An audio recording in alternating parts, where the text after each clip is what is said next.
Bien, bonjour Claire Auduit, Baptiste Cogitor. Alors dans une heure, un peu plus d'une heure, 1h30 minutes, vous partez pour 10 000 km de route en Europe de l'Est, 10 000 km de reportage à bord d'un combi Volkswagen, donc ce Bulli Tour, combi Volkswagen, donc c'est une aventure assez folle. C'est venu comment cette idée de faire ça? Alors voilà, le départ est effectivement imminent dans moins d'une heure. On a essayé de tout faire tenir. On aperçoit les pots de confiture et le guide de la Roumanie-Bulgarie à côté de Boris Pahor. Enfin, toutes les affaires sont là.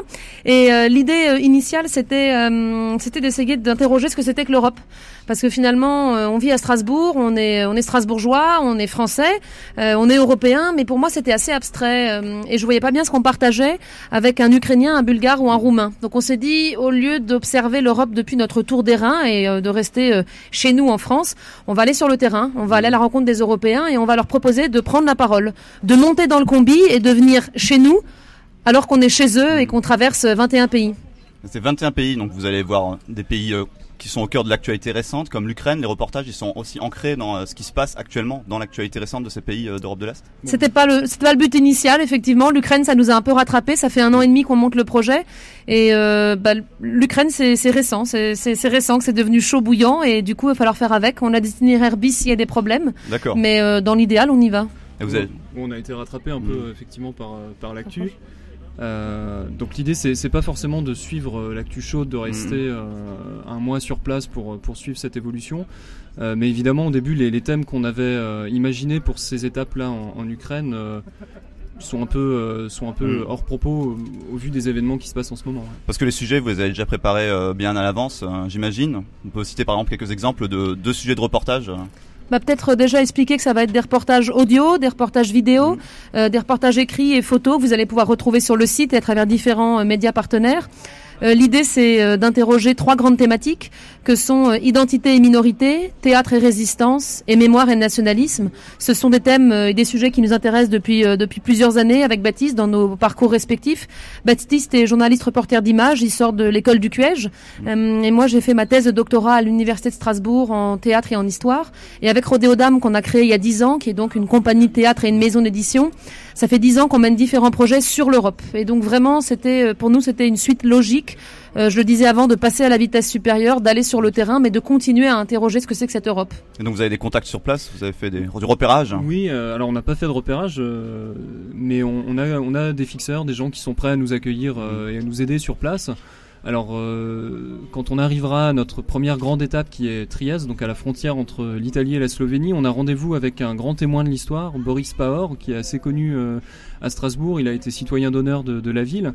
Il a été déporté au Struthof, lui-même à plus de 100 ans. Il va fêter ses 102 ans. Et l'idée, c'était de commencer notre Bulli Tour par cette grande rencontre, puisqu'il est, lui, pétri de culture et d'humanisme. Et à la frontière vraiment entre la Slovénie et l'Italie. Il est slovène, il écrit en slovène, mais il a traversé l'histoire en même temps que la ville dont il est amoureux. Et voilà, l'idée c'était de l'interroger sur cette notion d'Europe de l'Est. Qu'est-ce qui fonde l'Europe de l'Est, ou est-ce que c'est finalement juste une expression pour réduire un petit peu les choses? Donc ça c'est la première rencontre. Une autre grande rencontre qu'on va faire, ce sera à Sarajevo, juste avant les commémorations du centenaire de l'attentat qui a plongé l'Europe dans la Première Guerre mondiale. Là-bas, on va interroger évidemment la mémoire toujours vive de cette guerre et rencontrer aussi des personnes qui organisaient la résistance culturelle pendant le siège, pendant la guerre, notamment des gens qui ont fondé le théâtre du siège pour résister aux bombardements et aux snipers par la culture. Et on rencontrera aussi Jovan Divjak, qui est le général serbe qui a défendu la ville de Sarajevo contre l'armée yougoslave, qui était donc composée majoritairement de Serbes, considéré comme un traître dans son pays, un grand humaniste qui a en mémoire évidemment toute la résistance culturelle à Sarajevo.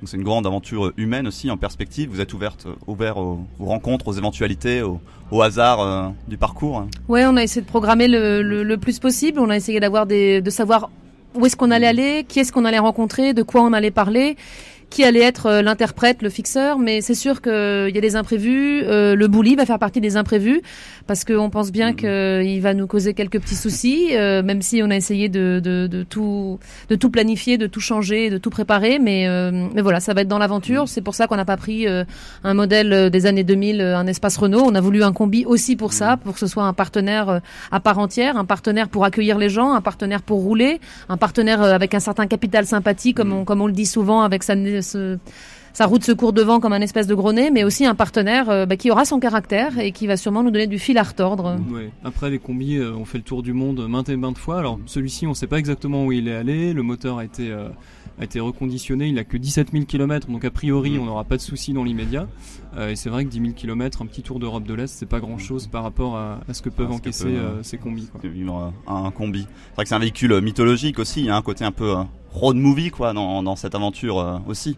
Ouais, c'était aussi l'idée d'aller sur la route et puis de voir un peu ce qui se passera. Donc évidemment l'imprévu nous attend aussi, tout n'est pas calé, là, les rendez-vous sont prêts pour les prochaines semaines on va dire, mais on n'est pas à l'abri effectivement de retard, d'imprévus, mais ça fait partie du voyage, ça fait partie du jeu, et puis c'est aussi l'intérêt de ce projet, c'est de pas forcément tout calculer à l'avance, d'arriver 12 heures chrono pour faire le tour de la ville, expliquer tous les enjeux et repartir. Non, on prend vraiment le temps de s'installer, d'aller à la rencontre de l'imprévu et prendre des chemins de traverse s'il faut. Ouais. Donc est-ce qu'il y avait au départ la volonté de faire des reportages en Europe de l'Est ou la volonté de tracer la route avec un combi Volkswagen ?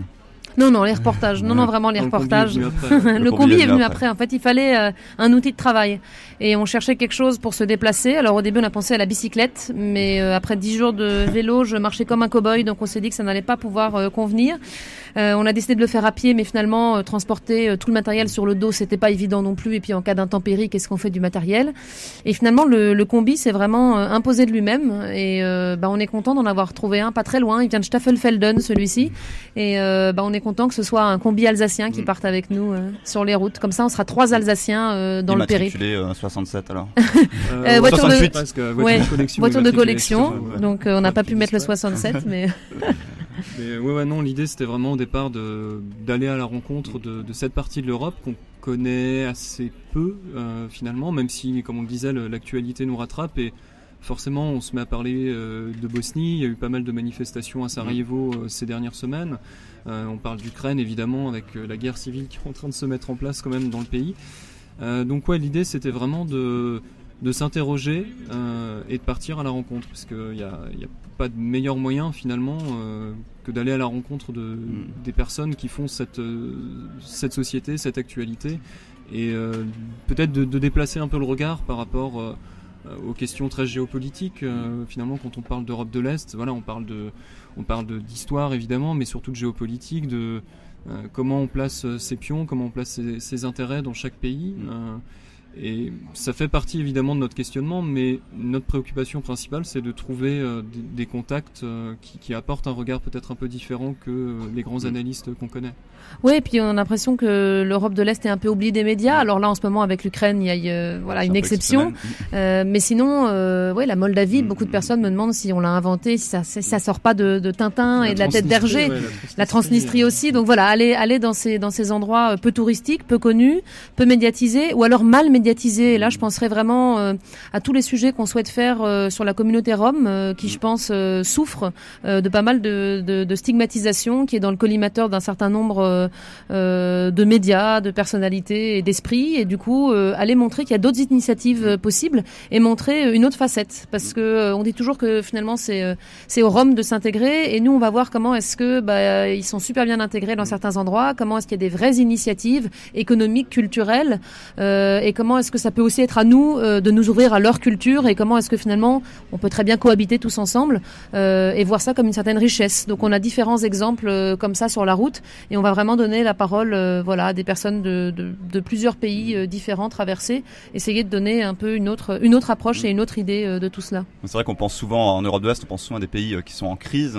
Vous avez traversé des pays un peu plus difficiles que d'autres, ou savez déjà? Ouais, il y a plusieurs étapes compliquées. L'Ukraine, ça, on comprend bien pourquoi c'est compliqué, parce que c'est mouvant. Je sais même pas s'il y aura 2 Ukraines ou plus d'Ukraine du tout quand on y arrivera au mois de juillet. La Biélorussie aussi, on attend toujours nos visas. D'accord. On devrait les récupérer en cours de route. Mais ouais, effectivement, il y a des pays dans lesquels il est plus compliqué d'entrer que d'autres. Après, on va quand même dans pas mal de pays de l'Union où finalement le niveau de vie où les rapports sont tout aussi simples, je veux dire dans les pays baltes ou en Pologne. Évidemment l'histoire est différente, mais c'est peut-être pas si différent que ça, je veux dire dans les sociétés sont pas forcément si complexes ou si différentes que ça. Mais effectivement nous on part là à quelques heures, enfin moins de 2 heures du départ. 1 heure.